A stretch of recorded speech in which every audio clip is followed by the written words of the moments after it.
Welcome back, everyone, to the Beginner to Master Speedrun, episode number 28. We've had some fun episodes recently. If you missed them, I would highly encourage you to go back and watch.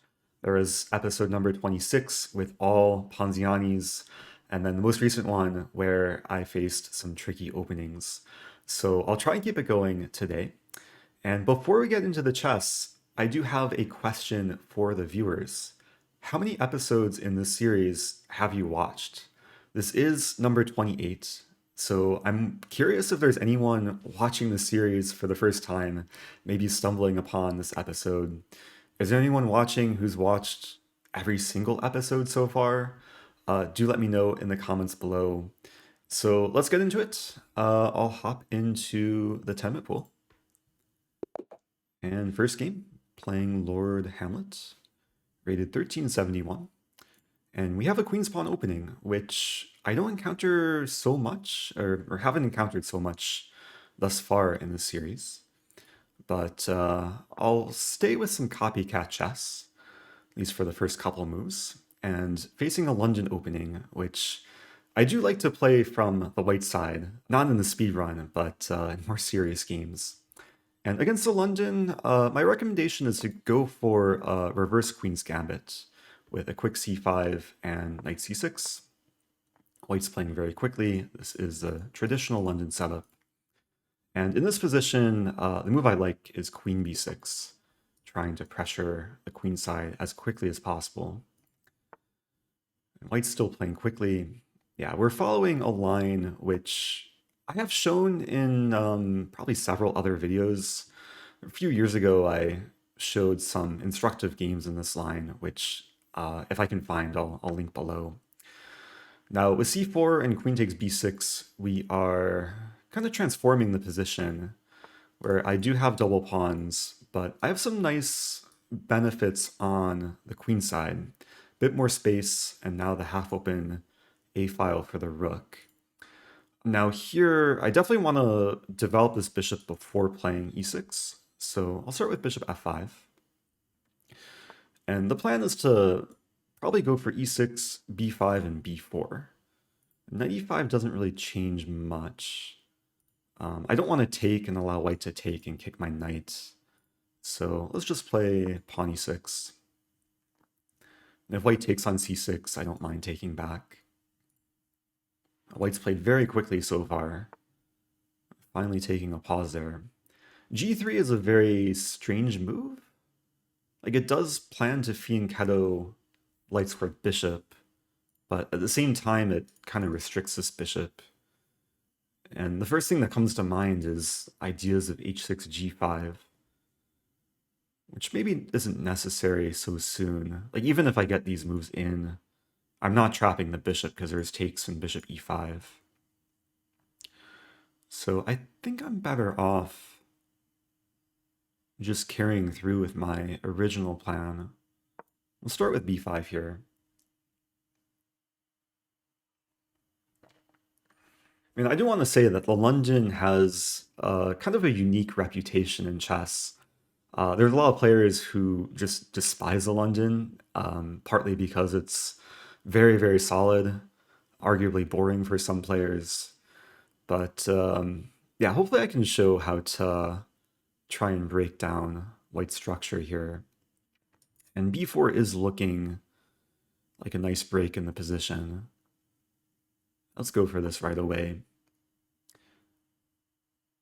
And the benefit to having the bishop here is that after takes, the b-file would open for white, but white can't access the b-file because the bishop controls b1. Okay, so we trade knights. And one plan is to take, and after takes, I can play bishop a3 to try and clamp down on the queen side. So yeah, we'll start with taking. And bishop a3, it's a nice looking move. The threat would be bishop b2. Although I'm not 100% sure what's happening after pawn e4. Like bishop a3, pawn e4, I could win a pawn by taking and then takes and then takes and then takes and then takes. But then I'm left with two sets of double pawns. So I think I'm better off starting with this move, bishop d3. Simply attacking the rook. And then also making it so when white plays e4, it's not hitting my bishop. And this is a really nice square. That's very deep in white's territory. Well controlled by my pieces. And now I can play bishop a3. And the bishops are really doing work here. Controlling a lot of squares on the queen side. Rook c1 was probably the wrong square for the rook. White probably should have moved to e1 or d1 there. White would like to challenge my bishop with bishop f1, but there's really no time. And now I can actually trap the rook on a1.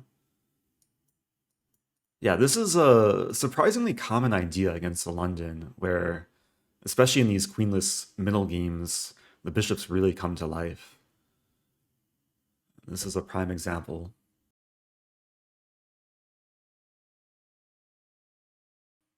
It might be more valuable for me to take the pawn first. Like in this position, obviously I can take the rook, but is there any need? If I take the pawn first, rook c1 and then bishop b2, the rook is still going to be trapped. Yeah, let's go for that. And by taking this pawn, then it makes my c-pawn a pass pawn. Okay, so now... I mean, white is hitting the bishop on d3 and pawn on c6. I mean, I could play bishop c2 to keep both rooks attacked.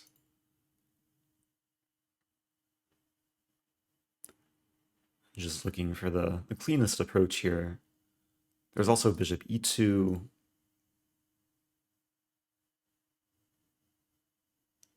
Perhaps bishop e2. And white's going to have to choose which rook to save. I mean, maybe white can leave both rooks attacked and just win the c6 pawn. But life is very good for black here.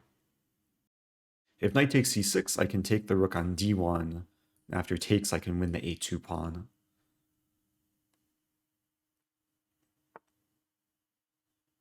Okay, rook c1. So I'm not actually winning the a2 pawn here. I mean, if I really want to be fancy, bishop b2 is a move, but I think it's time to finally take the rook. Cashing in.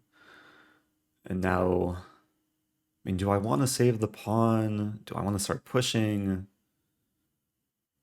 I really want to get this rook into play. If I play king here, white takes with check. So I think I'm best off castling here. I'm kind of late to castle. I was move 20. But now the rook is ready to come in.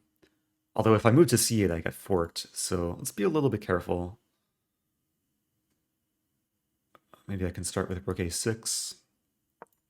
Simply attacking the knight. Also preparing the double up. I think it's very likely I'll be winning the pawn soon. And if white plays knight b4, I can play rook a4. Keep the pressure. Okay, we see knight e7, so it's the only legal move. And with knight e7, I mean, it was a simple check, but now the knight might not have an escape. So I'm threatening rook e8 to trap the knight. Like I'm controlling c6, c8, really all the squares the knight can move. White challenges the bishop. So let's trade bishops and then trap the knight. And even bishop d6 fails to rook takes d6. Okay, so winning more material. I'll take with pawn.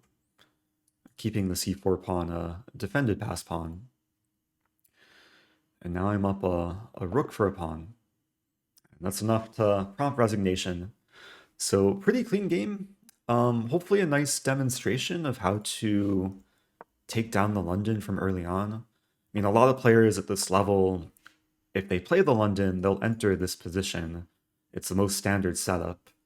And yeah, we saw how black can really put pressure on the queen side from early on. Sometimes white will play queen c2 here, but against queen c2, there's a really nice move, bishop f5. And then the point is, if queen takes f5, black is winning material, trapping the rook. So white would have to play queen back to c1 here. And yeah, I have a video covering a really nice game from this line. So I'll leave a few links below to my instructional videos about this line for black. But yeah, I think this game was just a nice model game. I mean, white probably shouldn't play pawn g3. Usually the bishop should just develop to e2.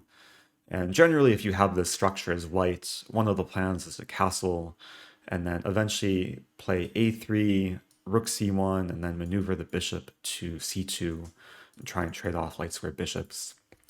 One other thing I'll say about the opening is usually when I play the London, I like to play the move pawn e3.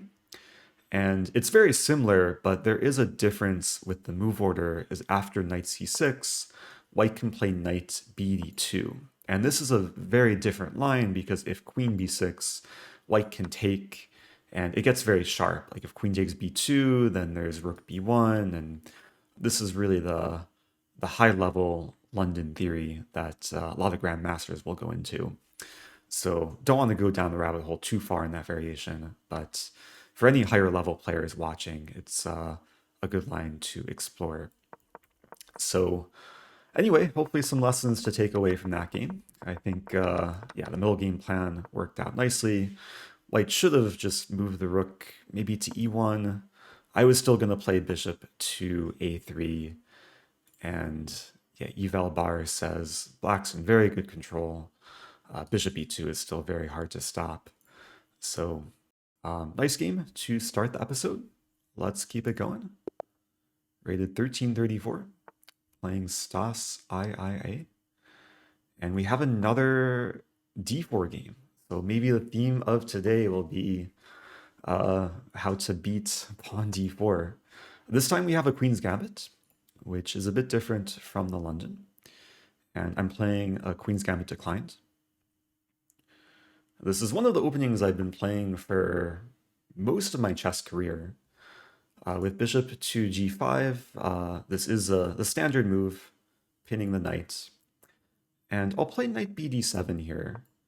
There is a funny trap with this move that if white takes and then takes and then takes, it looks like white wins a pawn, but it would backfire. So are we going to see white walk into this? Oh no, my pawn. So this is called the elephant trap. I'm going to take the knight. Now I can say, oh no, my queen. It's been a long time since I've had someone walk into this against me. But the point is, black is winning back the queen, because now white's only legal move is to block the check. And it's kind of a messy sequence. There's a long series of captures. But after queen d2, I can simply take, I'll capture the bishop, and black is up a piece for a pawn in this position. So this brings me a lot of nostalgia. My first chess coach taught me this trap, and I had this a decent amount when I was maybe of the age of this profile picture, around the rating of 1300. But yeah, it's been a long time since anyone has fallen into this. Now it still takes work because white has the two center pawns, but hopefully we'll see why a minor piece is more valuable than a pawn going forward from here. So simply saving the knight, pressuring e4. A few moves for white to defend the pawn. I'd be very happy if white plays e5 because then the knight can return to the center. Like even though white's gaining space, now I have a very good grip on d5, like especially after knight b6, defending and attacking. And yeah, c6 and bishop e6 can further reinforce d5.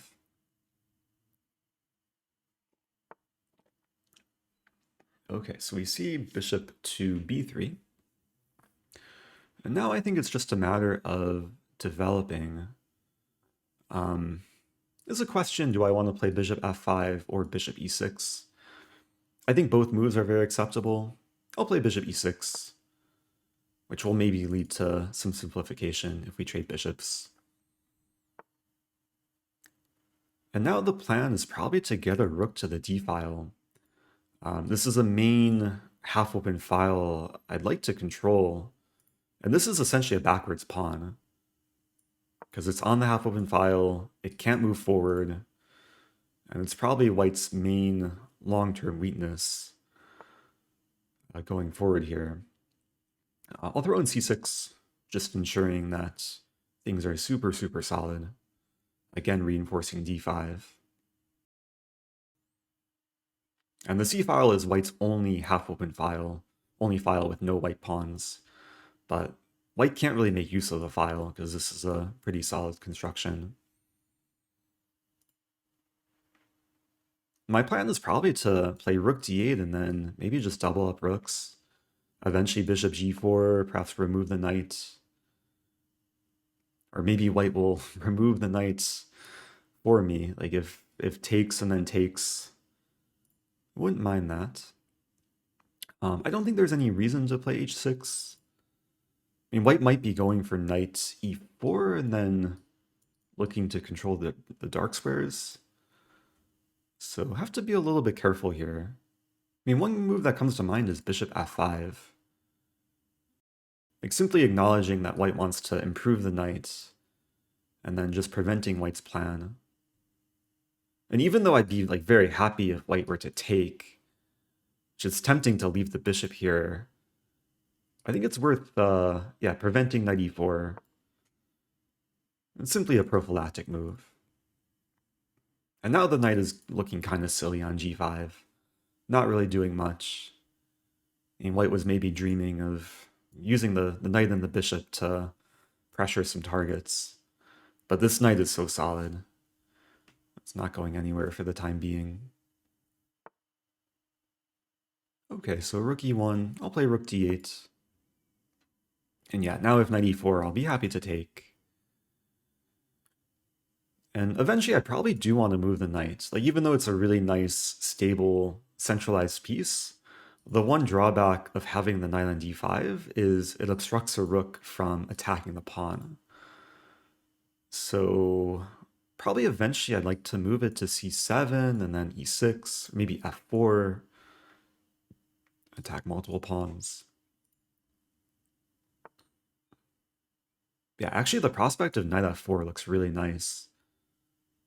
Let's play this. Because not only am I attacking g2, I'm also threatening knight d3 with a nice fork. Knight d3 would be a quadruple fork, hitting both rooks and two undefended pawns. So knight f4 in itself was basically a fork, and white is now provoking me to go in. But actually I have to be careful. Let me take a moment here, because if I play knight d3, there's bishop c2. And is a pin mightier than the fork? Now it should be okay. Knight d3, bishop c2, I can take on e1. And then if I lose a bishop, I win the knight. I would be up a full rook in that line. Yeah, let's go for knight d3. Wait a minute. Take another moment. Knight d3, knight h4.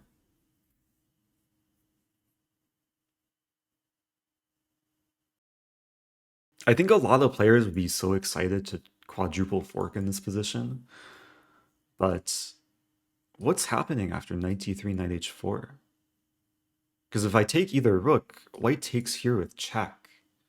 And then I would lose a knight and then actually lose a bit of material.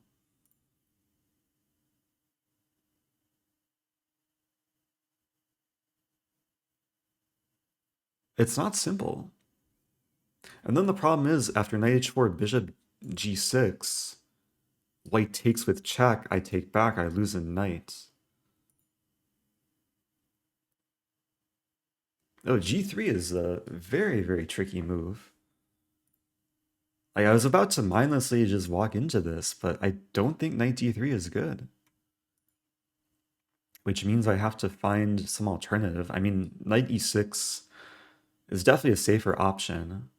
There's also bishop g4 counterattacking. I think I'll just be safe here. Let's play knight e6.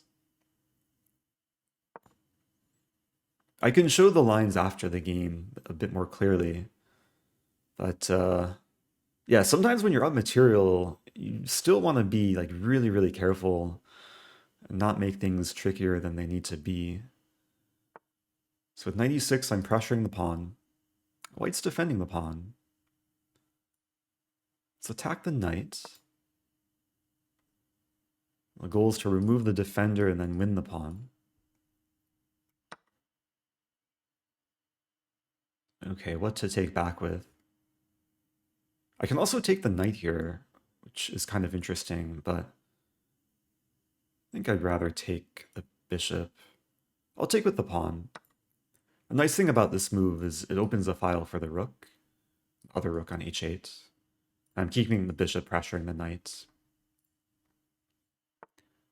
White moves back to g5, so white still has this idea of knight e4 to d6.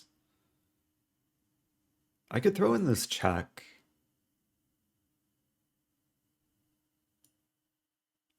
A little bit funny that, I mean, a few moves ago we had knights on g5 and d5, and now they've both returned to their previous squares. King e4. King e4 resigns. I was going to say, it's like really close to checkmate. Like bishop f5 is almost mate, but there'd be king f3. I mean, black is doing really well in this position, but it was a little bit surprising my opponent just resigned there. I'm not sure what I would have played. I mean, h6 looks attractive, or like rook f8 first to hit the f-pawn. But white could have played on. Like if rook f8, there's f4. And I'm not mating. Anyway, let me show some of the lines in this game. I mean, I think I want to highlight this moment that if I were to play this very tempting move, this would allow white to come back in the game. And it's pretty incredible that like knight d3 gives away the whole advantage because of knight h4. And even though I'm still hitting both rooks, it's black's pieces who are more delicate. Yeah, if like knight takes c1, white takes with check, I'd have to move the king, and then white can take back. And I'd be up the exchange. What's material? Rook for bishop and pawn, but white has good compensation with the center pawns. So definitely some lessons to take away from this game. Very importantly, the opening lesson. For anyone that hasn't seen this trap before, I made a video about, it was a few years ago, but it was about the most common traps in the Queen's Gambit. And this is probably one of the most famous traps. It's called the elephant trap. And yeah, if you play this as white, you should definitely not take the pawn. The better move is e3 or knight f3 and just develop. And this is the Queen's Gambit declined exchange variation. But yeah, nice to get an opening trick in this game. Let's keep it going. Are we going to have another d4 game? Might as well, right? Let's play d4. This time I'm on the white side of it. And yeah, in this series, I've only been playing e4, but I feel inspired to try and win with pawn d4, especially after those games where d4 got punished. White is maybe going, or black is maybe going for a Caro-Kann. If I play e4, we could have transposed. But I'm starting with knight f3, and I'm kind of delaying the decision if I want to play a Queen's Gambit or a London. Yeah, what do I want? Let's play a London. I know some people don't like the London, but it can be a very effective opening, especially at this level. Like it leads to very easy development. And I'll probably go for what my first opponent went for. just a few games ago, just the traditional setup. And with pawn c6, yeah, usually black is better off having the pawn on c5, so black might be losing a tempo if they play c5 later. So just developing, looking to play bishop d3 and castling. Okay, black pins a knight. I could play bishop e2 if I want to break the pin, but yeah, the bishop is a bit more active on d3. And there will be ways to deal with the pin later. Like maybe I could expand with h3, g4. Or sometimes what I can do is knight d2, play pawn c3 or pawn c4, and then move the queen. So let's start with knight d2.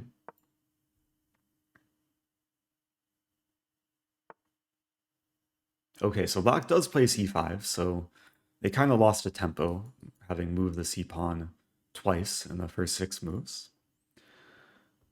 And generally, when black plays this move, then it makes sense to complete the pawn triangle. Now, I wonder if we'll see queen b6, similar to what I did to my first opponent, pressuring the pawn on b2. I mean, one of the drawbacks of playing the London is the b2 pawn is undefended. It's like the only undefended thing in white setup, I guess, apart from g2. And we do see queen b6. So the nice thing here is I've already developed the knight, which allows for rook b1. And I think I'll go for rook b1. Like, I didn't really want to play queen b3, allowing c4, and that would provoke a nice structure for black. So bishop e7. Now what to do? Queen a4 actually looks kind of tempting here. The idea is not only to slow down black from castling, but also I unpin the knight, and then basically whatever black does to get out of the check, I can play knight e5 the next move. And this is actually very reminiscent of a Cambridge Springs defense. Usually Cambridge Springs is a opening you play against the Queen's Gambit, but we have kind of a reverse version here. Now the queen and the knight applying pressure to different targets of black's position. Feels good. So black castles. I'm looking for ways to try and exploit the bishop. Like, there's cases in the Cambridge Springs where you can take, and then take, and then take, and then open the rank for the queen. But my bishop is actually in the way of making this tactic so powerful. I mean, I think it makes sense to take the bishop. Might as well get the bishop pair. And then it also displaces black's knight. I'm not really seeing anything that great. Like after takes, let's say bishop takes, I'd really like to move my bishop somewhere to attack the knight, but I don't think I have any tactics to win material. I mean, I could try and be sneaky with bishop g3, which in itself is probably not a bad move. I could also just castle and be normal. I could also take, and then decide what to do. Although, yeah, if I take, it gives black the center. It allows eventual expansion with e5. Yeah, I'm a bit conflicted here. I think I will play bishop g3. A safe move, setting up the tactic. We'll see how alert black is in this position. Okay, c4. That's a very respectable move, ensuring the 4th rank is not opening. Normally, I would like to play bishop c2 to keep the bishop on this diagonal. But the drawback with bishop c2 is it kind of blocks my queen in from getting back into the game. So, yeah, I think I'll play bishop e2. Wow, very quickly black plays e5, just giving me a free knight. I think they moved a little bit too quickly there. I'm just making sure there's no trap. I think I'm good. Or am I? Black has f5, and then maybe f4 to trap this bishop. It should be good for white, but yeah, maybe there's some hope for black to try and get some compensation. I guess with f5, I have bishop f3 to hit the pawn on d5. But I want to be careful.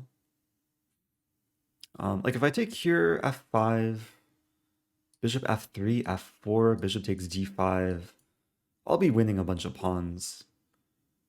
But it's probably just safer to take this way, ensuring that if black ever gets an f4, I just take it.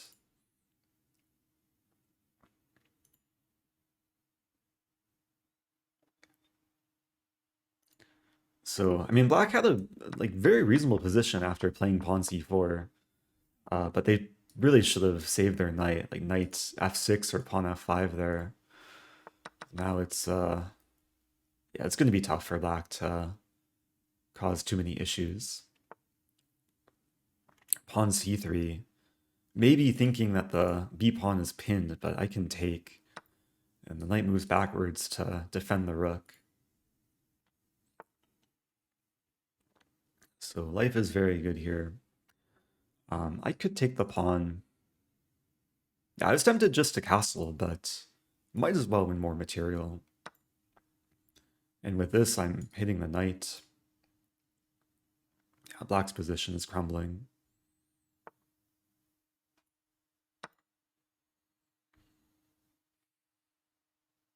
And sometimes this is really just what you need to do to beat players at this rating level. Like just be patient, be solid, and wait for the opportunities to take free food. My opponent played what was a probably like nice, solid opening, but now everything is crumbling for black. How can I win more material? I was thinking rook d7 to try and trap the queen, but there's queen a5. But actually I have bishop c7, and this traps the queen. It's reminiscent of the first game where the bishops are so dominant. That queen is overpowered. Maybe rook c8 can attempt to get something for it. But I'm already up, what, 2 minor pieces and 2 pawns? Down a little bit of time, but still have plenty of time to convert the advantage. Okay, so rook c8, almost certainly the best try. And now if I take the queen, takes and then takes, that's one option. I can also take the rook, and then after takes, rook b8. That looks even more appetizing. Because yeah, rook b8, nice skewer. If takes, I'll be up a full queen.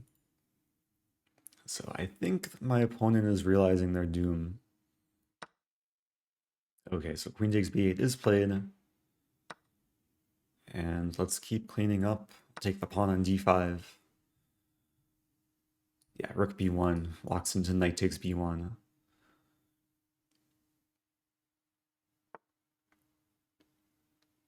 I'm briefly looking at queen e5 to hit the rook and bishop, and then there's rook e8. So we're going to start with king e2. Just get ready to bring the rook in. And there's a lot of different winning strategies here. I can try and get the rook involved. I can push pawns. Maybe get the knight involved to create some mating ideas. Can also keep winning more material. Now hitting the king and the bishop. Okay, pretty clean game. I mean, I will say my opponent played very solidly in the opening. I mean, had some nice development despite losing the tempo with c6 and c5. I think they just had a very fine position, especially after c4. And of course, after bishop e2. If they move the knight, Yeah, it would have been close to equal here. I was going to say that my plan would be to bring my queen back to c2 and then either go for the eventual b3 or e4 to try and break down black structure, but it would have certainly been a fight. In the game, it was a bit less of a fight, winning the knight on g4.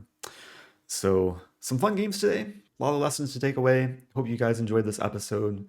As always, if you like the content, do subscribe, and I'll see you guys soon.